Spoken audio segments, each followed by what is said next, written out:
Bonjour à ceux et celles qui sont présents à la rencontre. Comme d'habitude, on commence à 12h15.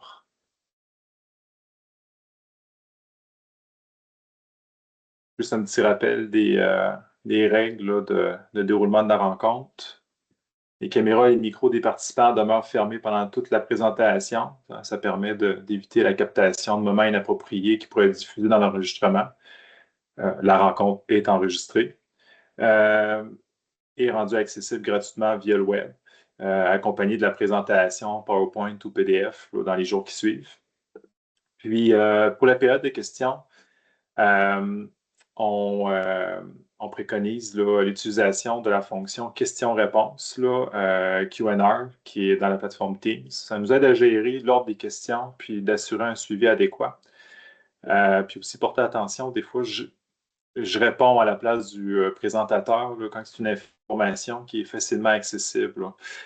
Euh, puis, si vous préférez poser votre question de vive voix, n'hésitez pas à lever la main. Ça va être possible pour moi de vous donner la parole. Donc, je désactive le micro. Ben, j'active en fait la fonction micro, puis vous devez désactiver le micro pour parler par la suite. Mais juste à noter que ça se peut qu'il y ait des petits imprévus techniques là, qui pourraient survenir là, selon l'outil que vous utilisez ou la plateforme, puis que je ne peux pas vous supporter à distance. Donc, merci de votre participation. Il nous reste encore 3 minutes.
Excellent, il reste 1 minute. Donc, je vais répéter les consignes là, du déroulement du webinaire, là, Midi Découverte.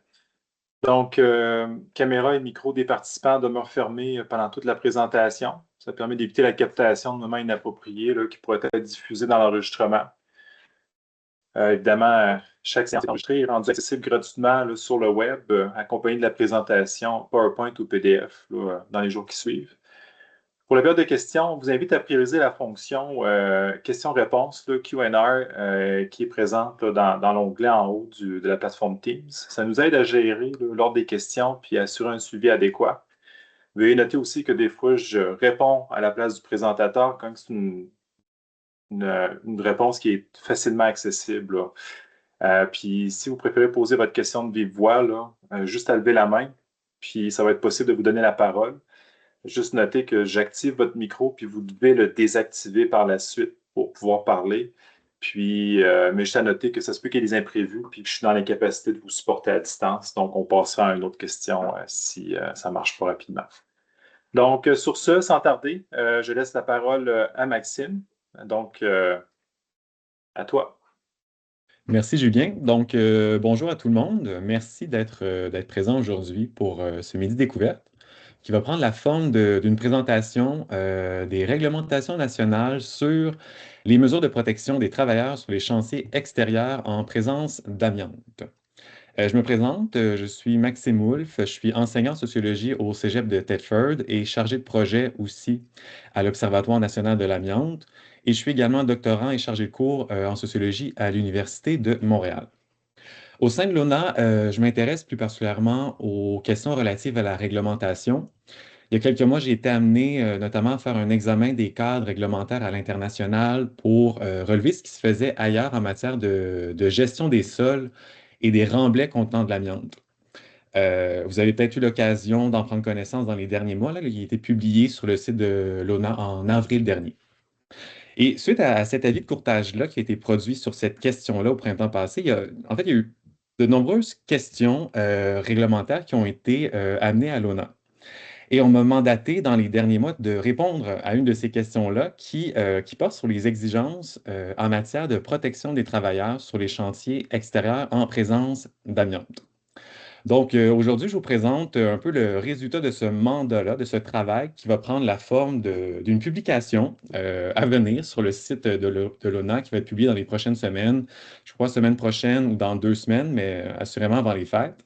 Donc, je vous invite donc à aller la consulter quand ce sera disponible.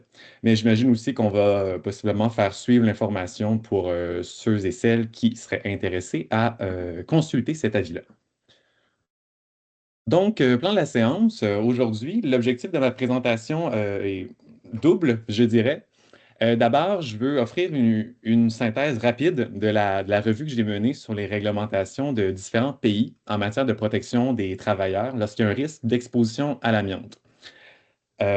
Ensuite, je veux aussi dégager un certain nombre de constats et faits saillants de cette synthèse réglementaire-là et proposer aussi un certain nombre de recommandations formulées à partir de ces constats et qui pourraient servir à engager la discussion entre les différents acteurs, les différentes autorités aussi concernées par la protection des travailleurs. Donc, rapidement, la mise en contexte, la synthèse des cadres réglementaires, faits saillants et constats principaux, recommandations et pistes de discussion, et pour terminer, une période de questions et d'échanges. Donc, pour vous mettre un peu dans le contexte, le travail que j'ai réalisé s'inscrit dans un certain nombre de questionnements et de préoccupations de gens sur le terrain à propos de la manière dont au Québec on encadre les chantiers extérieurs avec présence d'amiante et plus précisément à propos des exigences demandées à ce qui a trait aux mesures de prévention et de protection des travailleurs sur ces chantiers-là. Donc, plusieurs éléments ont été soulevés par les acteurs qui ont été transmis aussi à l'ONA au cours des derniers mois. Et parmi ces préoccupations-là, on considère et on critique aussi souvent que les normes actuellement en vigueur au Québec sont pensées en grande partie pour des travaux en milieu intérieur, donc dans des bâtiments et ou sur des matériaux qui contiennent de l'amiante dans des conditions quand même assez contrôlées. Donc, dans ce cadre-là, non, en fait, ce cadre-là va se transposer ensuite presque mécaniquement, selon les acteurs, aux travaux en chantier extérieur. Donc, les travaux de terrassement, d'excavation ou de remblayage vont être soumis à des exigences qui reposent, encore une fois, selon les acteurs, sur les mêmes critères que les travaux réalisés à l'intérieur. Alors que c'est ce qui est souvent mentionné, là, c'est ce qui nous a été transmis, les dynamiques d'exposition en milieu extérieur sont assez différentes de celles des environnements clos à l'intérieur, notamment en raison des conditions atmosphériques, mais aussi de la ventilation naturelle qu'on trouve à l'extérieur. Donc, on se questionnait aussi sur la logique de tolérance zéro et la logique de prudence maximale qui est proposée, voire imposée au Québec par les autorités et qui conduit presque systématiquement, selon les acteurs toujours, à adopter un principe ou un scénario de risque maximal dans la plupart des chantiers extérieurs, étant donné que le cadre réglementaire encadre pas spécifiquement les environnements extérieurs. On nous a aussi mentionné évidemment que tout ça complique parfois la réalisation des travaux, ça augmente les coûts, ça allonge les délais et ça finit par avoir un impact sur l'activité économique tant locale que nationale. D'où la nécessité peut-être de modifier le cadre réglementaire. Et donc, on se questionne à savoir si c'est possible d'adapter les mesures de protection individuelle et collective en chantier extérieur Et évidemment, toujours sans compromettre la protection des travailleurs, mais aussi de la population et de l'environnement. Donc ça, c'est un peu le contexte initial. Et c'est à partir de ces questions-là, de ces préoccupations-là, qu'on m'a chargé d'un mandat, soit d'aller voir ce qui se fait à l'international, donc au niveau des exigences en matière de protection des travailleurs sur les chantiers extérieurs, pour voir, pour pouvoir surtout comparer avec la réglementation québécoise et potentiellement s'en inspirer. Donc, c'est ce qui a mené à mon travail, à mon mandat et à la réalisation de l'avis qui va être publié sous peu. Donc, d'abord, une rapide synthèse des cadres réglementaires. Donc, pour répondre à cette question-là qui a été proposée pour l'ONA, j'ai examiné un certain nombre de cadres réglementaires qui sont les suivants. Donc, l'Union européenne, l'Allemagne, la Belgique, la France, le Royaume-Uni, l'Australie, la Nouvelle-Zélande, les États-Unis.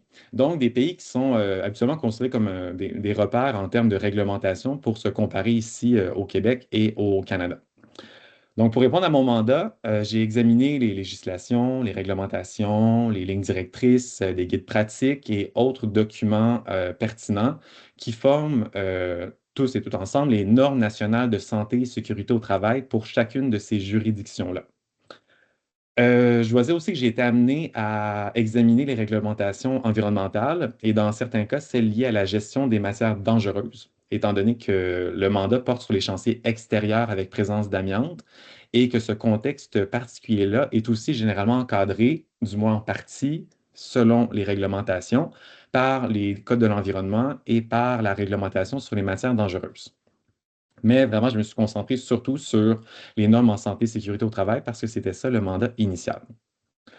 Donc, pour faire tout ça, je suis allé voir quelles sont les approches, quelles sont les exigences nationales en matière de gestion du risque liées à l'amiante dans ces différents pays ou juridictions. Donc, c'est quoi les différentes classifications, seuils, balises qui orientent la mise en œuvre des mesures de protection collective et individuelle sur les chantiers en présence d'amiante, qu'ils soient intérieurs ou extérieurs d'abord, et quelles sont ces mesures de protection pour les travailleurs en fonction des différentes catégories ou niveaux de risque établis. Donc, que ce soit par rapport au confinement, à la ventilation, à l'humidification, au contrôle de l'accès, la surveillance, les autorisations, évidemment, aux équipements de protection individuelle, à la formation, au suivi médical. Donc, je me suis intéressé à toutes ces questions-là pour répondre à mon mandat. Dans le cadre de la présentation d'aujourd'hui, je n'ai pas voulu vous inonder de détails concernant toutes les spécificités réglementaires de chacun des pays, puisque vous vous en doutez, chaque pays a son système de classification et chacun a son ensemble de directives, d'obligations, d'exigences particulières. Par exemple, quel type d'appareil respiratoire est exigé pour une catégorie de travail donnée.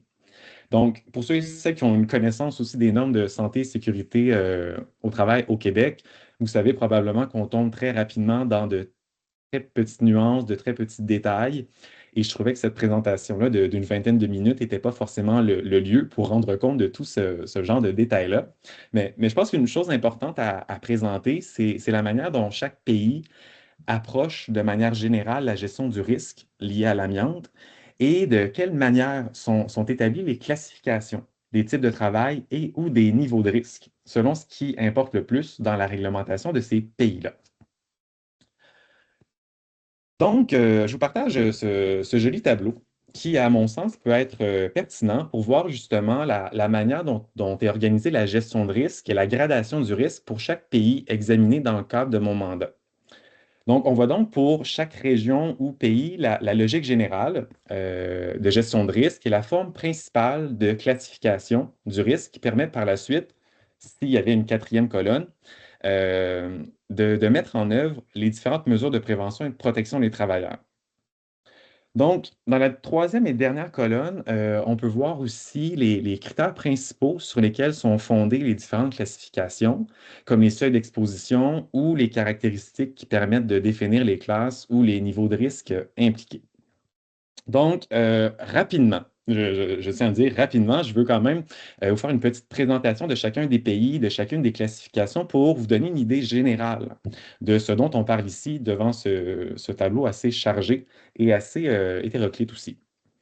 Donc, dans l'Union européenne, je vais y aller juridiction par juridiction assez rapidement pour vous donner une idée générale, là. Dans l'Union européenne, la directive principale impose une évaluation préalable qui permet de situer l'intervention dans l'un des trois niveaux opérationnels, ou trois paliers d'exposition. Donc, le premier va correspondre aux situations où l'exposition est considérée comme faible et sporadique. Donc, typiquement des travaux de courte durée sur des matériaux non friables, intacts ou faiblement émissifs. Donc, le seuil clé, selon la directive européenne, c'est que l'exposition anticipée ne dépasse pas la valeur limite de 0,01 fibres par centimètre cube. Deuxième palier, deuxième niveau, va concerner des interventions qui risquent de produire davantage de fibres, par exemple lors de sciage, de perçage ou de manipulation de matériaux légèrement dégradés. Donc là, on se situe dans une zone où l'exposition peut approcher la valeur limite de 0,01. Donc, il y a des obligations comme la notification du chantier, l'établissement d'un plan de travail et le recours à un confinement partiel vont s'imposer à ce moment-là quand on s'approche du 0,01 fibre par centimètre cube. Troisième palier, troisième niveau, va concerner les travaux pour lesquels l'émission de fibres va au-delà du seuil, ou du moins pour lequel l'émission de fibres au-delà du seuil est prévisible, même application des meilleures techniques. Donc, c'est le cas des travaux de désamiantage ou de retrait de matériaux friables. Donc, les mesures de prévention dans ce contexte-là vont être maximales, le suivi médical obligatoire, parce que l'exposition potentielle dépasse les capacités habituelles de maîtrise. Donc là, on est dans le contexte européen, mais chaque pays va ensuite adapter, moduler la directive européenne en fonction de leur propre cadre, de leur propre approche. Donc, l'Allemagne, par exemple, va utiliser un système fondé sur deux seuils. Donc, la concentration dite acceptable, qui est fixée à 10 000 fibres par mètre cube, ce qui correspond à notre 0,01 fibres par centimètre cube habituel, et la concentration dite tolérable, donc qui est fixée à 100 000 fibres par mètre cube ou 0,1 fibre par centimètre cube. Donc, en Allemagne, en dessous du seuil d'acceptation, l'exposition est considérée comme suffisamment maîtrisée. Entre 0,01 et 0,1 fibres par centimètre cube, il y a des mesures renforcées qui vont devoir être imposées automatiquement. Et au-delà du 0,1 fibre par centimètre cube, il y a des actions correctives immédiates qui vont être requises parce que le risque va être jugé inacceptable. Donc, le modèle allemand va aussi intégrer dans cette gradation-là plus large des catégories comme les travaux à faible exposition, les procédés à faible émission, les travaux de faible ampleur, les interventions à émission moyenne, bref, un ensemble d'autres catégories qui rajoutent au cadre réglementaire. En Belgique, la classification, la gradation repose également sur trois catégories qui sont construites à partir essentiellement de la nature de l'intervention et de l'intensité potentielle d'émission. Donc, le premier niveau, celui des traitements dits sporadiques, concerne les situations où le risque de libération des fibres est jugé extrêmement faible. Donc, généralement, c'est quand l'analyse de risque confirme que la valeur limite de 0,01 fibre par centimètre cube ne sera pas dépassée. Le deuxième niveau rassemble les travaux de réparation ou d'entretien qui présentent un certain risque, qui sont susceptibles d'entraîner un dépassement de la limite d'exposition, malgré les mesures techniques de prévention. Et le troisième niveau va concerner toute opération de retrait, de démolition d'amiante, où le risque d'émission est suffisamment élevé pour justifier soit des techniques à faible émission reconnues par le pays, soit un confinement hermétique complet. Donc, du côté de la France, on va structurer le risque autour de trois niveaux d'empoussièrement. Donc, le premier niveau va correspondre à un empoussièrement inférieur à 0,1 fibre par centimètre cube. Le deuxième va s'étendre de 0,1 fibre à 6 fibres par centimètre cube. Et le troisième palier ou le troisième niveau d'empoussièrement est celui qui dépasse le 6 fibres par centimètre cube et pouvant atteindre jusqu'à 25 fibres par centimètre cube. Donc, ces niveaux-là d'empoussièrement en France guident également la distinction entre deux types de travaux, mais encore là, c'est des détails que j'aborde rapidement, là. En France, il y a des travaux de sous-section 4, des travaux de sous-section 3. Donc, la première sous-section qui porte sur les interventions ponctuelles à faible émission et la sous-section 3, pardon, renvoie aux opérations de retrait, d'encapsulage ou de terrassement de sol anéantifère qui vont générer un empoussièrement significatif. Royaume-Uni, de son côté, va distinguer trois grandes catégories de travaux en fonction de l'exposition anticipée.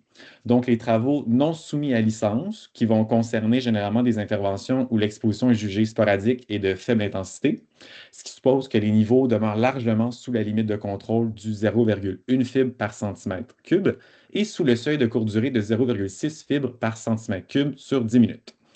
Il va ensuite y avoir les travaux non licenciés mais soumis à notification. Il va aussi y avoir les travaux sous licence avec chacune leur particularité et leurs exigences en termes de mesures de protection associées.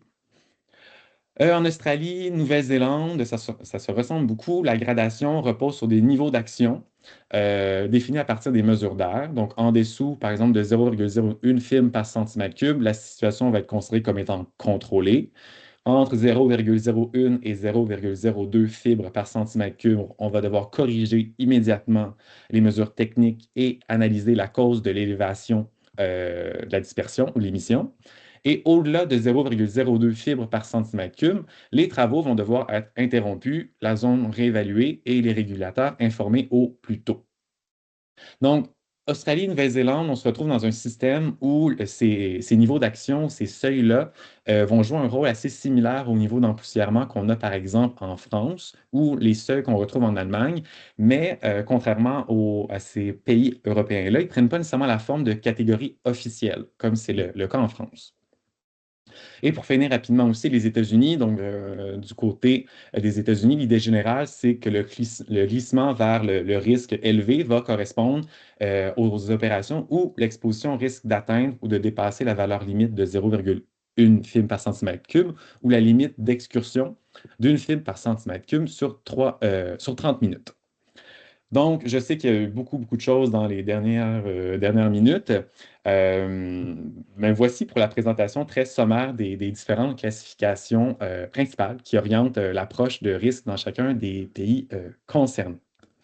Et comme je l'ai déjà mentionné, pour plus de détails, que ce soit sur les critères, sur la définition de chacune des catégories utilisées, mais aussi sur les mesures de protection exigées en fonction de chaque classe ou niveau de classe, donc cette quatrième colonne qui devrait être ajoutée. Je vous invite vraiment à prendre connaissance de l'avis de courtage qui va être publié sous peu, dans 2 semaines environ, dans lequel j'ai développé chacun de ces éléments-là pour avoir vraiment un portrait global de chacune des réglementations, mais un portrait aussi suffisamment précis de chacune d'entre elles pour qu'on puisse bien comprendre leur approche respective, mais aussi être en mesure de pouvoir se comparer avec ces pays-là. Quand je vous rappelle que c'était un peu ça l'idée de ce mandat-là.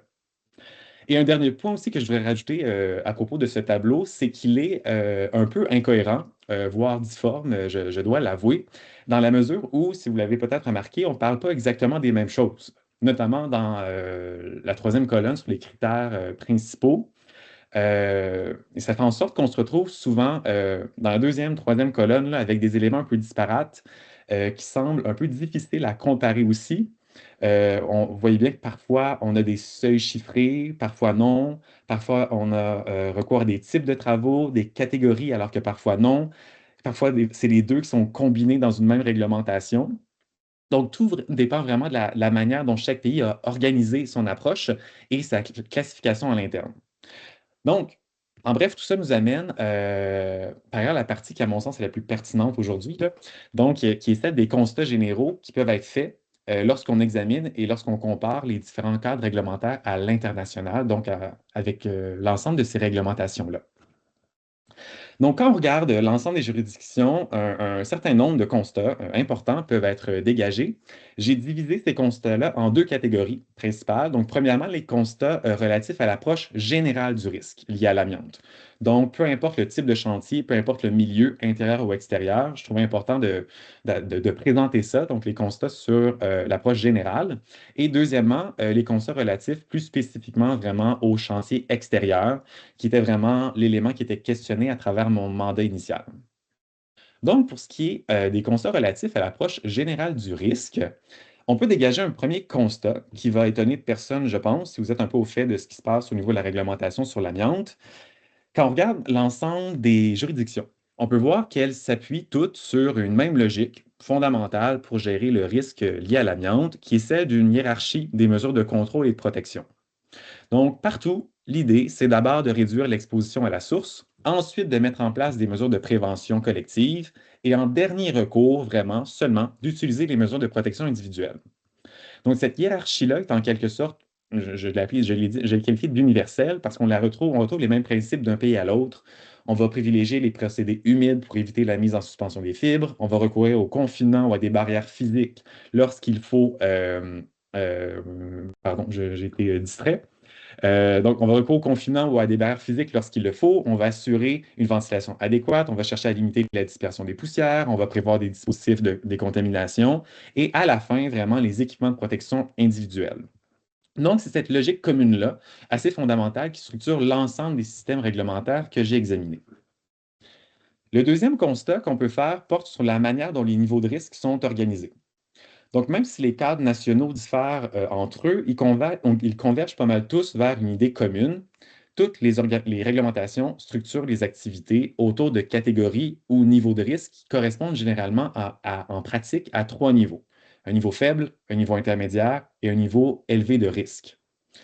Et l'objectif reste toujours le même, déterminer si une opération est faiblement, modérément ou fortement émissive, puis ajuster par la suite les mesures de prévention et de protection en conséquence. Aussi, les critères qui permettent d'évaluer ce risque général-là sont aussi largement partagés. Donc, dans toutes les juridictions, c'est plus généralement sur la friabilité des matériaux, sur le potentiel de libération de fibres, sur la nature de l'intervention ou du travail, sur la durée et l'intensité de l'exposition. Ces critères ou ces éléments d'analyse sont assez constants, on les retrouve partout, euh, même si chaque pays va ensuite les décliner différemment et les intégrer dans des classifications particulières qui vont ensuite être associées à des obligations, elles aussi, particulières. Concernant ça, on en vient au troisième constat, qui est celui que je considère plus pertinent, qui est celui d'une hétérogénéité assez importante finalement entre les pays, malgré l'approche universelle, malgré les principes qui sont similaires. Il n'existe pas de véritable consensus clair sur la manière de classifier les niveaux de risque et de les définir au final. Comme on a pu le voir dans le tableau que je vous ai présenté, les différents pays n'utilisent pas forcément les mêmes seuils, les mêmes unités, les mêmes catégories. Certains fonctionnent avec deux niveaux, d'autres avec trois, quatre, des fois cinq. Les fondements de ces classifications-là varient également. Donc, à un endroit, on va distinguer les niveaux en fonction du type de travail. À un autre endroit, on va se baser sur les mesures d'empoussièrement. Dans un autre, on va seulement faire des distinctions à partir de la nature du matériau ou sur le temps d'exposition.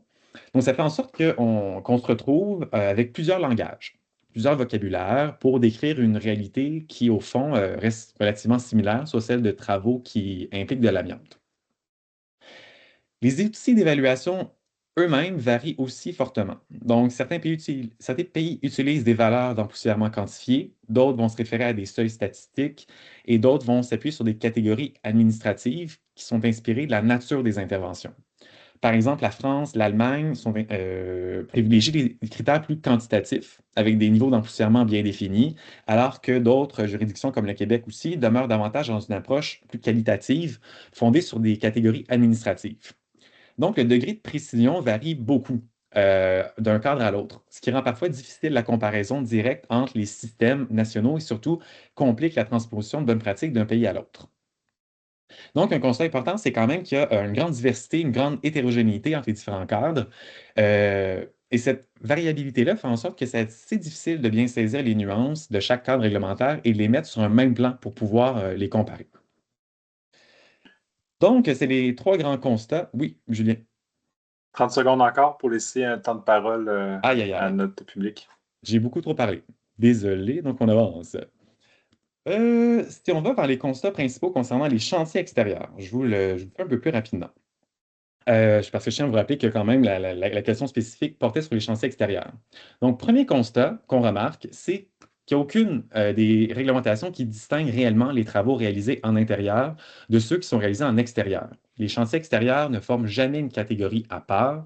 Les mêmes règles, les mêmes exigences générales vont s'appliquer, que l'on soit dans un bâtiment ou sur un terrain extérieur.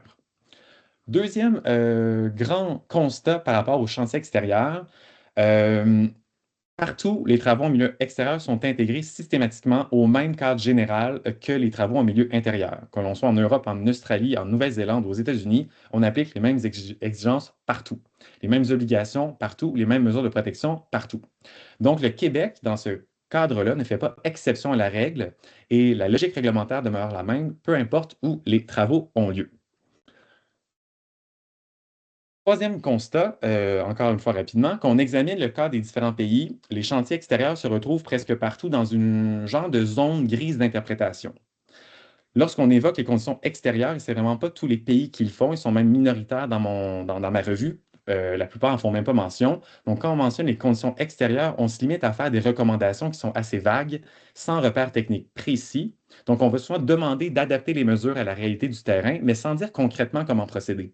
On ne va jamais indiquer à quel moment il faut humidifier, à quel moment il faut élargir ou non la zone de travail, ni comment on fait précisément pour estimer l'empoussièrement anticipé dans un sol soumis à la ventilation naturelle.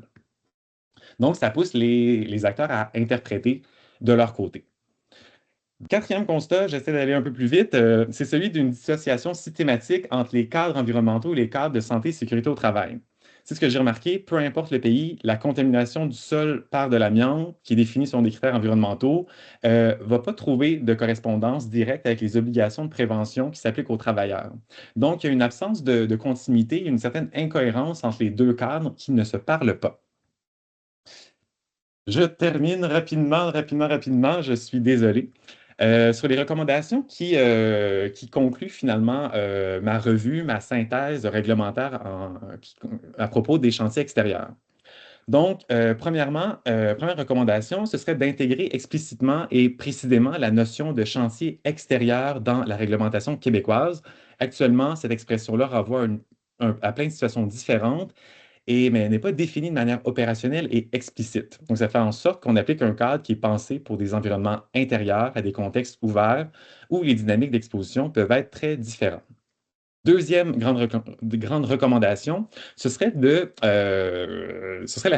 porterait sur la pertinence d'introduire des seuils et des mesures quantitatives pour appuyer l'évaluation du risque. Donc, dans le contexte de sol extérieur, l'approche actuelle, largement qualitative, laisse beaucoup de place à l'interprétation et l'intégration de seuils d'empoussièrement et le développement d'outils techniques adaptés aux environnements ouverts permettrait de graduer les mesures de prévention de façon plus objective et proportionnée. Troisième grande recommandation, ce serait d'adopter une approche intégrée, cohérente et proportionnée aux caractéristiques réelles des chantiers extérieurs, en articulant un peu mieux peut-être la réglementation environnementale et celle de la santé au travail, histoire que tout ça se combine un peu mieux. Donc voilà, je vous remercie de votre écoute. Je ne pensais pas prendre autant de temps au départ dans la mise en contexte. Je me suis laissé aller un petit peu. Donc, on serait rendu à la période de questions. Donc, ne vous gênez pas. Je vais essayer d'y répondre dans la mesure du possible aussi, étant donné que je ne connais pas par cœur toutes les nuances et tous les détails de la réglementation de chaque pays. Merci, Merci Maxime. beaucoup.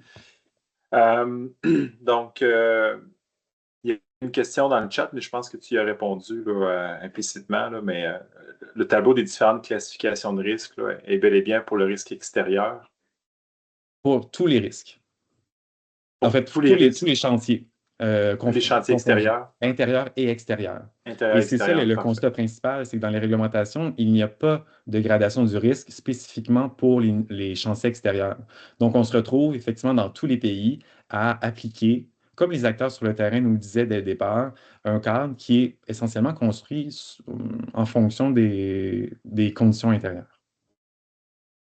Excellent. Peut-être une dernière question. On peut la prendre de vive voix. On peut tenter, ou sinon me l'écrire dans le Q&A. Une fois, deux fois. Ah, tout fait que... Parfait, tu devrais avoir accès au micro. Je vais le désactiver puis à parler. Excellent. Est-ce que vous m'entendez? Oui, tout à fait. Oui. Excellent. Merci à Maxime et à toute l'équipe de l'ONA. Donc, je vais clarifier un peu. Mais la question que j'aimerais poser maintenant, est-ce qu'il y a des démarches qui ont été entamées auprès de la CNSST et du ministère de l'Environnement pour les ramener à discuter ensemble et à s'entendre sur un critère commun entre le volet environnement et protection des travailleurs pour les travaux de chantier à l'extérieur? Donc, en fait, ma réponse serait, personnellement, je ne sais pas si la démarche est en cours, mais j'estime et j'espère que l'avis de courtage que je vais produire, qui va être publié, va nous amener à ça, va peut-être stimuler les discussions et va peut-être enclencher cette démarche-là. C'est tout ce que je peux dire sur le sujet, parce que je ne connais pas si à l'interne, la démarche est déjà en cours. Ok, Merci, merci. merci pour la question, Toufik. Écoutez, il est moins quart. Merci de votre participation. Comme d'habitude, la présentation ainsi que le PowerPoint vont être mis en ligne dans les prochains jours et vous pouvez vous attendre à avoir le rapport de l'avis diffusé officiellement début de semaine prochaine. Donc, surveillez ça. Si vous êtes inscrit à l'infolette ou à nos réseaux sociaux, plus particulièrement à nos réseaux sociaux, vous allez avoir accès à l'information assez rapidement en ce qui concerne la diffusion de l'avis. Donc, merci, puis bon restant de dîner. Au revoir. Merci à tout le monde.